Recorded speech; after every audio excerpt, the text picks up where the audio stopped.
জুলাই আন্দোলনে যারা আমাদেরকে হত্যাযোগ্য করে তুলেছিল, আজকে তাদের ফাইল এই যে আমাদের কাছে। রাজশাহী বিশ্ববিদ্যালয়ের সম্মানিত শিক্ষক মন্ডলী, আমি আমার বক্তব্যের সময় বলেছিলাম যে এখানে এমনও মানুষ বসে আছে যারা জুলাইয়ে নীরব ছিল। ইভেন এখানে এমনও মানুষ বসে আছে যারা জুলাইয়ে আমাদের এগেইনস্টে তারা বিভিন্ন ন্যারেটিভ উৎপাদন করেছে। তার ভিতরে পুন্ড্র বিশ্ববিদ্যালয়ের ভিসি আছেন এখানে, তার ভিতরে বরেন্দ্র বিশ্ববিদ্যালয়ের ভিসি আছেন এখানে। আমার এখানে ঘটনাক্রম থেকে শুরু করে সবকিছু বলা আছে। প্রথম ঘটনাচক্র জুলাই 1, ওই 14 জুলাই। আমি একটু সময় চেয়ে নিচ্ছি, এটা ইউজিসি আমার সম্মানিত সদস্যদের কাছে আমরা দিব।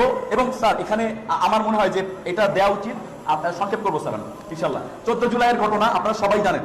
14 জুলাই যারা আছে, প্রফেসর গোলাম সাব্বির সাত্তার সাহেব, সুলতান ইসলাম টিপু সাহেব, হুমায়ুন কবির হিসাব বিজ্ঞান তথ্য ব্যবস্থাপনা বিভাগ, প্রফেসর আসাদুল হক গণিত বিভাগ, professor Jahangir Alam Masud Liton, professor Prabhat Kumar Pandey, professor Tarikul Hasan রসায়ন বিভাগ, প্রফেসর রশিদা খাতুন।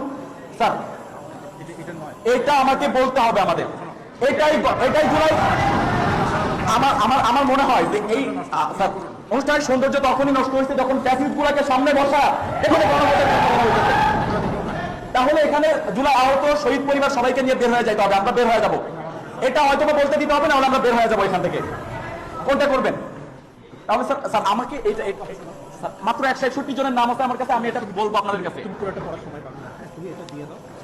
দিয়ে দেন স্যার, তুমি তো যা বলার আমার কাছে ডকুমেন্ট সহ আছে।